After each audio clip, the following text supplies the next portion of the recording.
Now, the next person we have coming up is Carol Everett. Carol's the mother of 3, the grandmother of 6, and she has a story she wants to tell.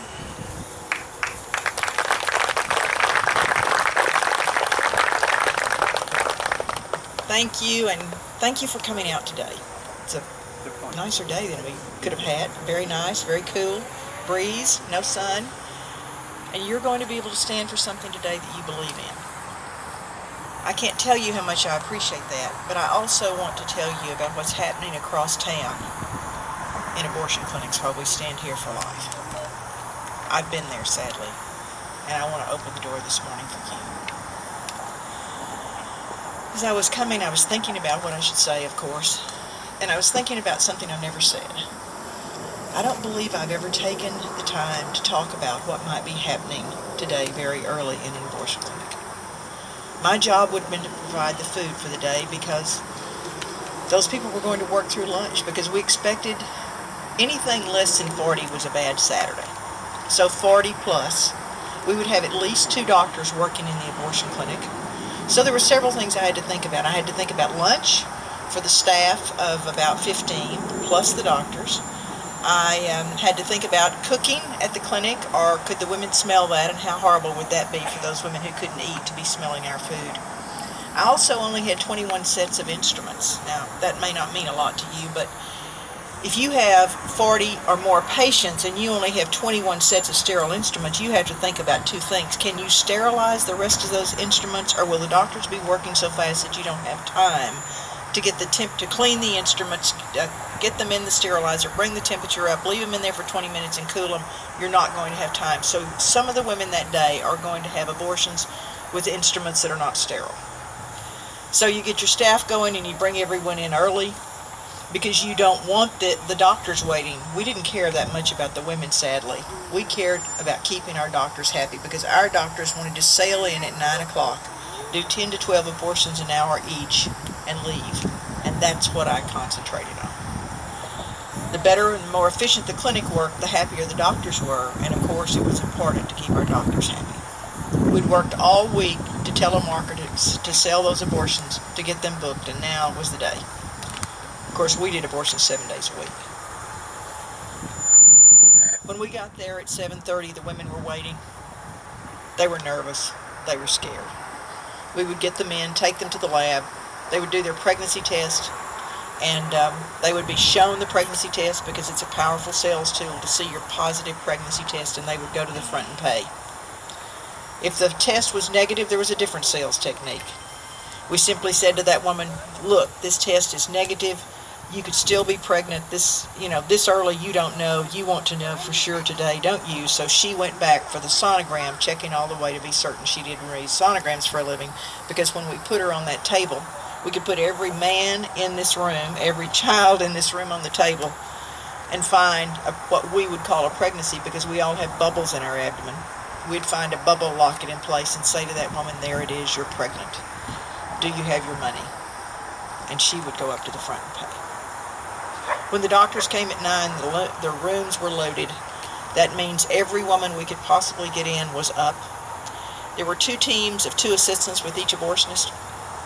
And the first team set up the first young woman, and the doctor would go in there to do that procedure, while across the hall the second team set up the second young woman. And when he finished that first abortion, he went across the hall. He didn't do a surgical scrub.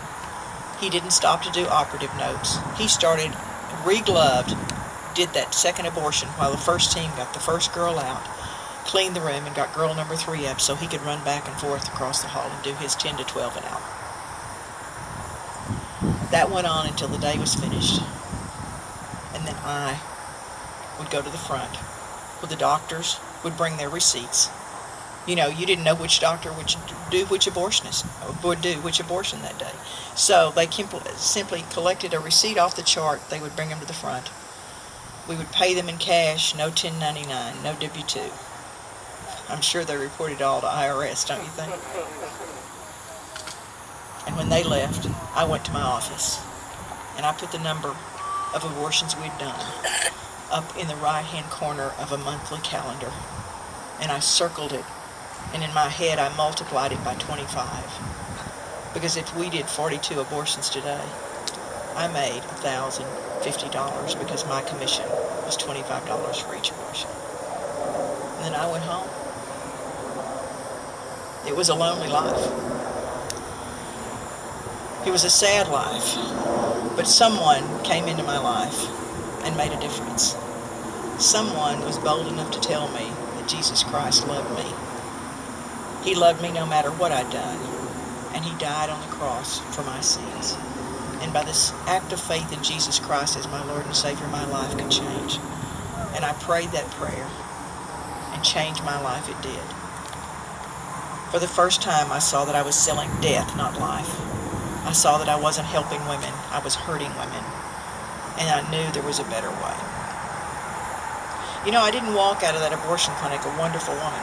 I walked out a hurting woman, filled with the lies I'd believed to get me there. And months, days, years, the Lord worked on me to show me the truth. And today, what I'd like to do is to encourage you to go away and multiply. Now, when we say multiply and when we talk about life, we all think about having babies. But that's not all it is, you young people, particularly for you. There's far more than that. When I say multiply, I say to you, find a friend that doesn't believe what you believe and share the truth with them. You know, we don't win much debating, but we do start the thought process. So if you can tell people that a baby's heart is beating at about 21 days after conception, if you can tell someone that you believe when that baby is conceived it is alive because those cells are immediately multiplying, if you can talk to your friends right now about not having sex until they're married. You know, there are a lot of things, a lot of lies that we all believe. And there are a lot of lies thrown at you, young people, because they want to get you. They want you to believe the lie. They want you to believe that you can have sex outside of marriage and that there's no complication for that. Well, I know that in this area, there are probably several of you who really don't want to go home and talk to your parents about sex. But trust me, your parents don't want to talk to you about sex either. But you know, your mother and father are the people that love you and are responsible for you, and they are the ones that you need to talk to about sex. So understand it. Talk to your parents about that. Get the truth. Go to the White Rose. See what they're doing. Talk to all of the wonderful pro-life organizations within the Catholic Church. You know, the largest pro-life organization in the nation in a diocese is right here in Dallas.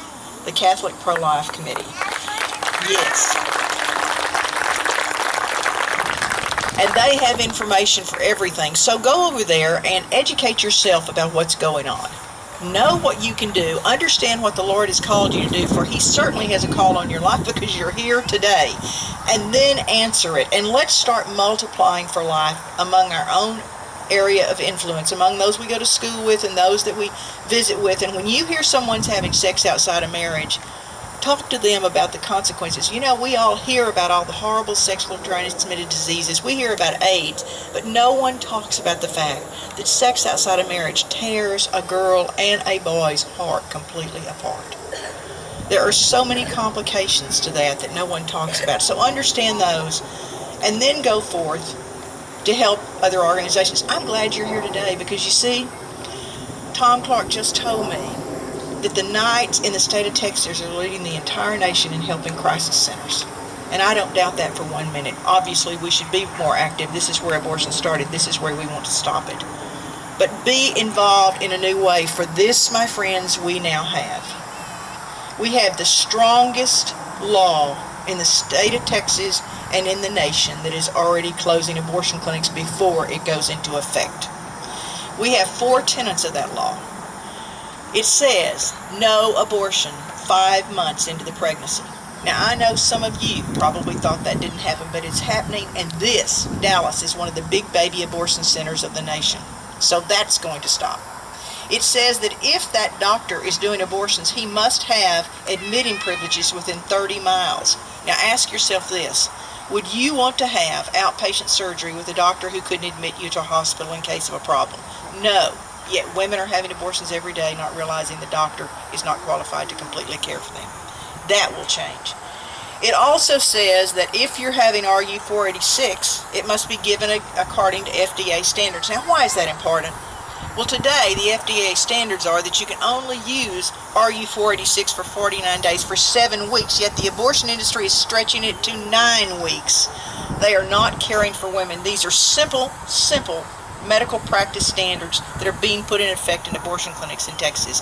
Those will be effective January 1, although yesterday they filed the first challenging lawsuit. They did not challenge the 5-month rule. I guess they thought that would look too bad, saying that they wanted to do abortions at 5 months. But the 30-mile rule were challenged, and the FDA standards, and the most, I think, of course, it was mine, so I love it, moving abortion clinics to ambulatory surgical facilities, I'm sorry, I think is going to close a lot of them, and they told us it would, and that goes into effect September 2014, and we have already seen 3 abortion clinics close, 1 closed before. The White Rose here in town already has 3 facilities, and they're next to abortion clinics, so they're ready to take care of those women.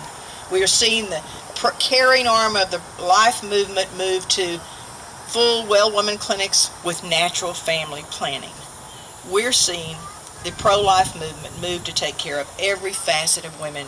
So it's time for us to be aggressive, because I firmly believe that the law that was put in place, when fully implemented, will save 40,000 babies' lives a year and every year thereafter.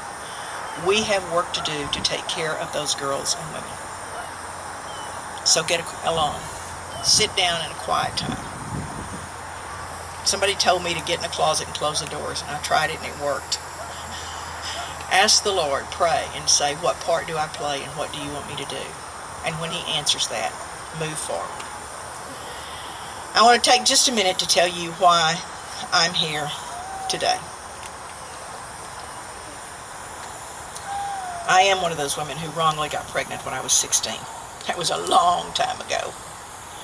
But life was different. And then the choices were different. You had the baby, or you disappeared into a Catholic maternity home where you would be cared for, and you were so ashamed that you changed your name. The father and I took responsibility. We had that baby, and while I was on the delivery table looking at this beautiful blonde little boy, his father went to the front office and named my son Joe Bob. I really don't know what I expected. His name was Jim Bob. Joe Bob is married to Carol Everett Jr. They have the first planned pregnancies in our entire family. They have a son who's 19. They have a 17-year-old daughter and a 16-year-old daughter. You see, they planned 2 and had 1 surprise. God got them. They had 2 11 months apart. Trust me, with a 19-year-old, a 17-year-old, and a 16-year-old, their hands are full, and they deserve it. My daughter is too much like me to talk about. She too is married. She has a 15-year-old and a 12-year-old and an 8-year-old. And perhaps the reason I'm here today is because of my 3rd pregnancy. Because you see, I'm one of those women who made the wrong choice and who had an abortion. That's the one I can't smile about. That's the child I can't be happy about. But I will tell you this. I came to the point that I named her. She was real to me, though I couldn't see her. And I named her Heidi. Now that name has derivatives of noble in several languages, but that's not what it means to me. It means hidden, for she's hidden from you. But she's why I'm here today. We have a lot of work to do. You've taken a big step by being here today, and I thank you for it.